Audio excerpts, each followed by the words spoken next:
Milton, do you have another comment on that one? Yes, very quickly. The question of gender. Well, as Daniel said yesterday, to solve to try to solve the question of access, we created this Bolsa Familia, which is a family allowance for people that could not afford to buy even food. So this program today covers more than 11 million families. So we are talking about around 50 million people, so 1/4 of Brazilian population too. So and we decided to distribute the cards are distributed to women because it's safer. No, I mean they are the ones who really take care of the family in our culture. So that was and that empowered quite a lot women, not only in urban but also in rural areas. And I don't know if should I follow with the other question. So where the question of passing from the first program that there was in the previous government, that was the scholarship allowance, it was not universal. This one tends to be universal. Even we are covering 11 million families, we know we are not covering all of them still. We are trying to reach all of them. And it's interesting to say that this family allowance is spent 70% with food. So people really know what's the priority. That's very interesting. And it solves us quite of criticism from the opposition. The other questions about if this program was a result of political will, yes, obviously, no doubt, absolutely no doubt. I mean, you have to have political will to implement. For instance, the credit was for household agriculture was in 2002 was $1 billion. Today is $7.5 billion. So you see how it increased. There was no crop insurance. Today we have crop insurance covering more than 500,000 families, which is the same number of Spain that has 30 years of crop insurance. We have technical assistance, which was destroyed. We have, and many other countries because of neoliberal policies. And also commercialization. I mean, that was I was stressing. I mean, if you don't have commercialization, with the concentration of commercialization, you all know who commercialized grains in foreign markets are basically 5 big companies. So if you don't break those rules, those oligarchic rules, you are finished. I mean, you won't be able to make local development or national development or regional development. Thank you. No doubt, that's what we are trying to do. I mean, we are trying to do that in many ways, mainly through the United Nations system, where we are backing very much the P4P, for instance, where there is P4P, we are putting our money there. For instance, to give you an example, for those that don't know, P4P is a program of the World Food Program that's very interesting. It buys locally. It's exactly our program. I mean, buys locally from household agriculture for people in food insecurity situations, even in humanitarian emergencies. And it's interesting, I'll just quote that and pass on the micro. In El Salvador, for instance, the peasants organized themselves to sell for P4P, and now they are selling to Walmart. Thank you. Purchase through progress. Let me have Grace answer her question then, and then we'll take another flurry. Let me just say that for us to be working with women, it was very important to focus on them because we were focusing in on the animal source food part.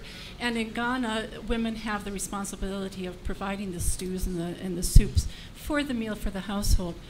And in addition, that women did not typically have access to microcredit or to loans, and this, for our communities, this was the first opportunity that they had any experience with the financial services. So opening up the rural banks to women is a wonderful opportunity. As far as the randomized controlled trial, certainly that was our focus. It was based on the research that had been done previously, suggesting that animal source foods could be an important mechanism of improving children's diets. But the approach was to use to give women knowledge and then to give women the mechanism to act upon that knowledge. And so one could take different approaches for that intervention. I did not mean to suggest that income was not important. Income is critical, and that's why we did have the microcredit in there. What I meant to suggest is that I don't think income is insurmountable.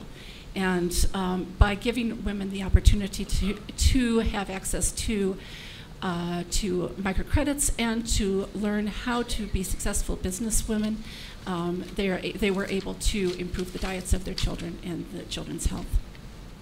Okay, lots of questions. I'm going to go back to the middle, and then to the lady on the center, and then to Emile, and then we'll try one more round.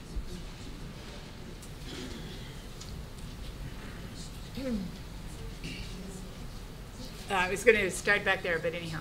I don't know. Yeah. Yes, you.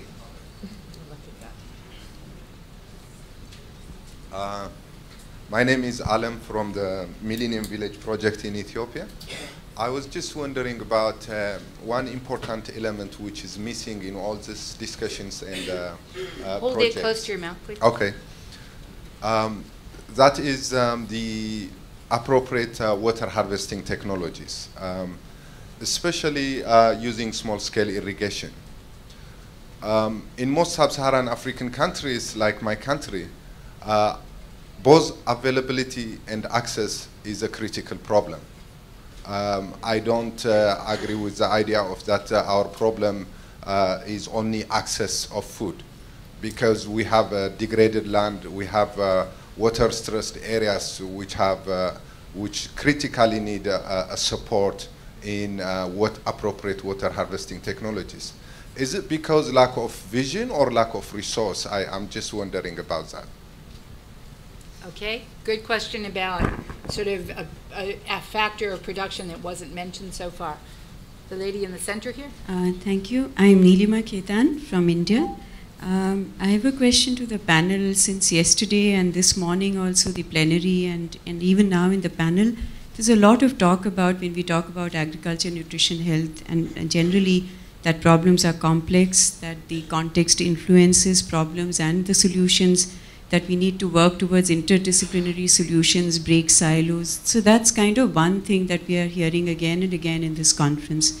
And on the other hand, there seems to be an underlying kind of seeking solutions that will be modular, that will be replicable, that can go to scale. And my question is that does the panel feel that there is a contradiction between these two urges or these two ways of thinking? If you think along these two directions, one which is one insistence which is saying that problems are complex and you need to integrate, and the other urge to see impact and scale and replication. Do these two ways of thinking take you into different directions, or do they come together? Great philosophical question. Emile? I'm Emile Frison from Biodiversity International, and we are working on the use of a greater diversity of crops and species in order to address both livelihoods questions but also nutrition. And we have had experience with traditional leafy vegetables in Africa, with minor millets in Asia, with Andean grains in the Andes. And we feel that too little emphasis has been put on the use of diversity that is locally adapted, and both environmentally and from a cultural point of view.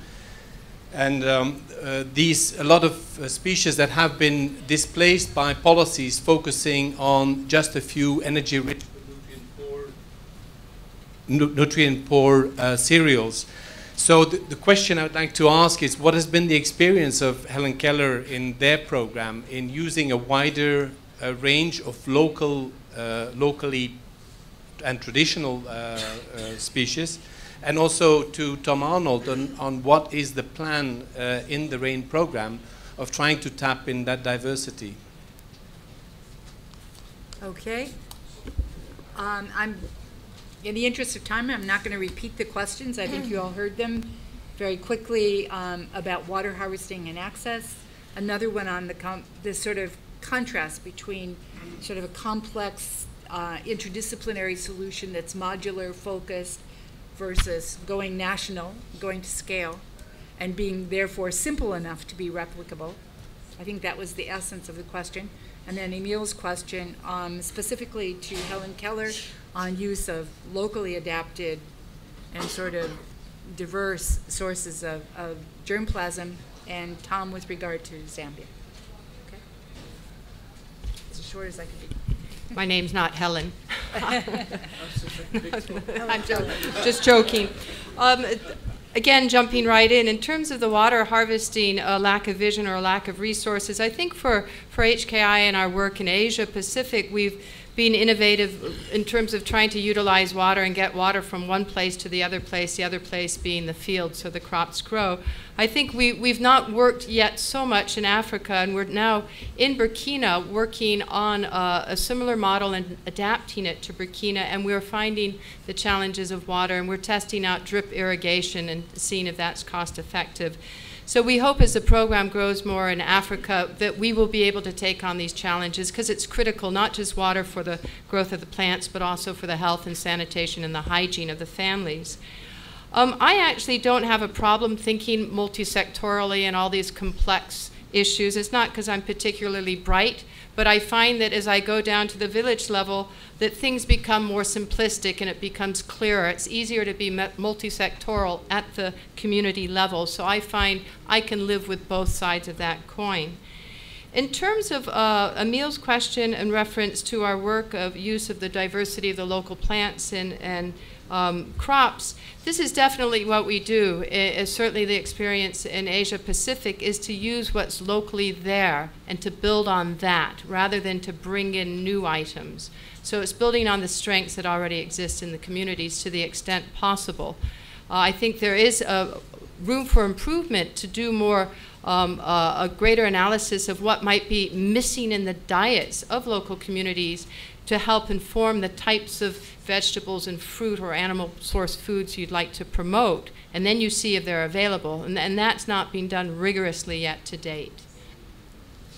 Okay, Tom, did you want to make a comment? Well, Zambia, just my sense, Emil, is that we are taking account of these crops, local crops, and with an emphasis on additional diversity. I don't know the detail of it, and some of my colleagues can supply you with that. Okay. Helen, did you want to comment on that complexity, simplicity kind of dichotomy? I'll first I'd like to answer the question about production. Yes, you are very much right. I mean, if you're talking about African countries mainly, that's fundamental. And I'd like to quote a very short example. In 2003, the World Food Program came to us and said, well, listen, we are going to phase out Cabo Verde, because Cabo Verde was considered a middle income country.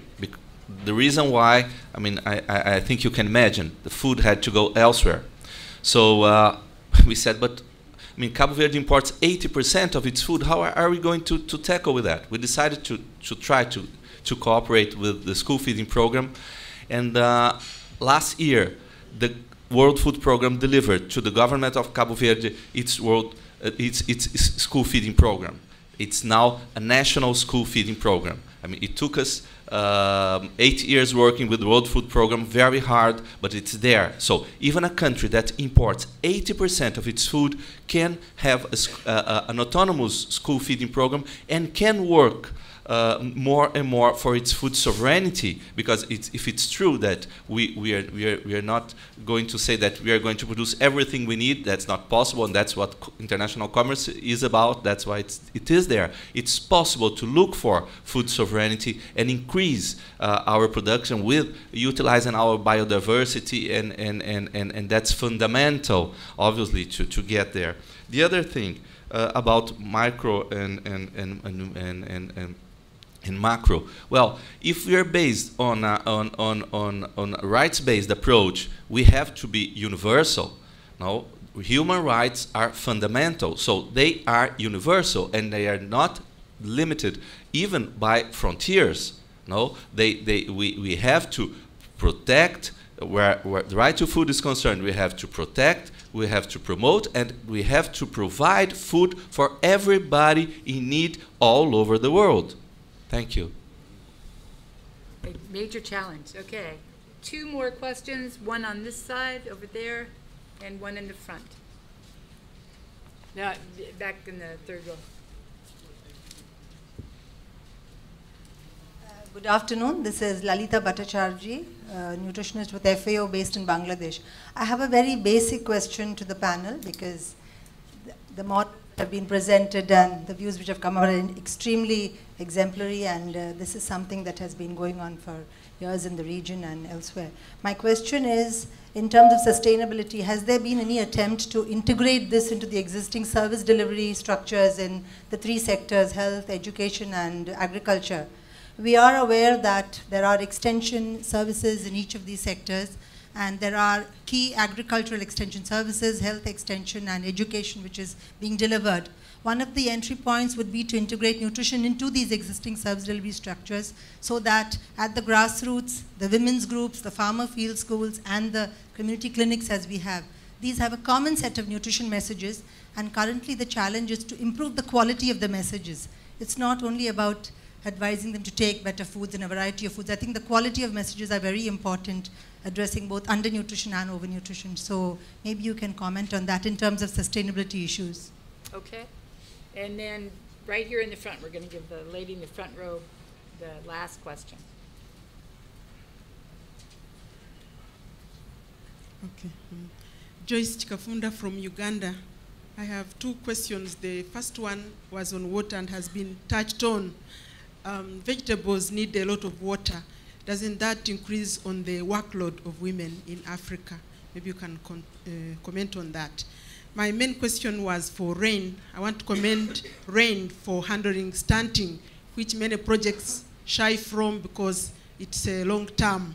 My question is, wouldn't it have been more useful to add a 4th group where you have nutrition and health without the agriculture, to see now how realigning agriculture would benefit, and what approximately number of households per group, how many are you thinking of? Thank you.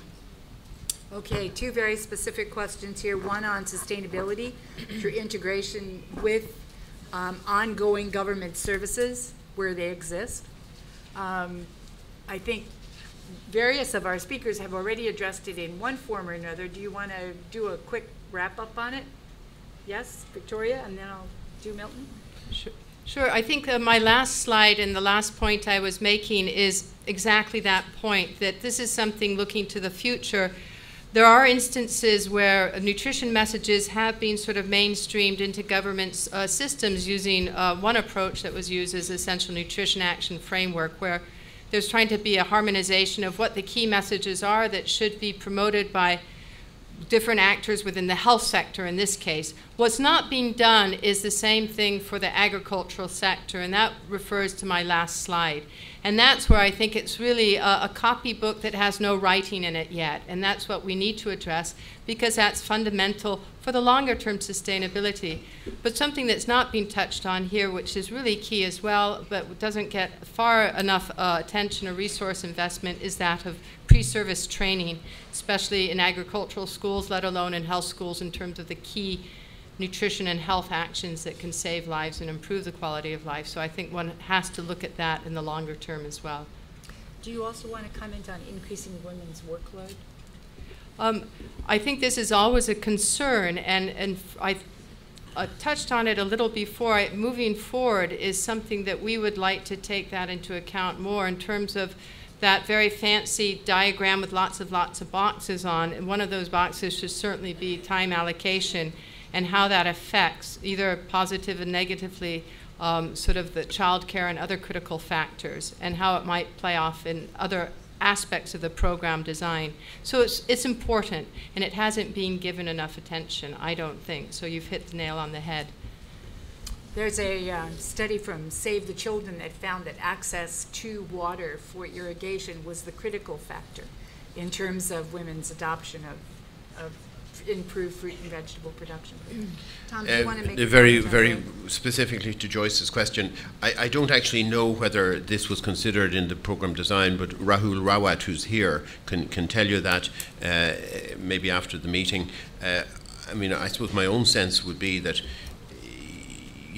there is actually a considerable logic in having agriculture, nutrition and health together, and to really test that out. In terms of the numbers, we're talking about 3,000, just short of 4,000 households in 4 wards of the district, and there's actually quite a lot of detailed thinking behind that. And again, Rahul is has all that detail. Could Rahul raise her hand? Where is Rahul? His hand? There, he's at the back, very back. There he is. Yeah. You see him? Okay. So if you have questions, don't go away. You can answer the details. Okay. I'm sorry. All right. Grace. Go ahead, Grace. I just wanted to mention that one of the outcomes of the NOM project was a request from the Ministry of Food and Agriculture and the Ministry of Health for the University of Ghana to develop nutrition short courses for their staff and for non-governmental organizations. And so the University of Ghana is moving forward this year to provide those kind of in-service short courses that would be targeted to agriculture as well as to health extension workers, to provide a continuity in the messages in the nutrition education information that they would be giving. A little collaboration there. And then a final word to Milton. Very quickly, I think the question of the question of sustainability is fundamental, and we are not talking too much here about systems of production. We are talking about productivity, but productivity changes with the systems of production, as we all know. No, I mean, so if you are working with somebody was touching the subject today, yesterday, the agroecological system, for instance, which much more round, I mean, respectful of the social form of production, of the economic and of the environment. Obviously, that gives you a much better quality of nutrition of your harvest.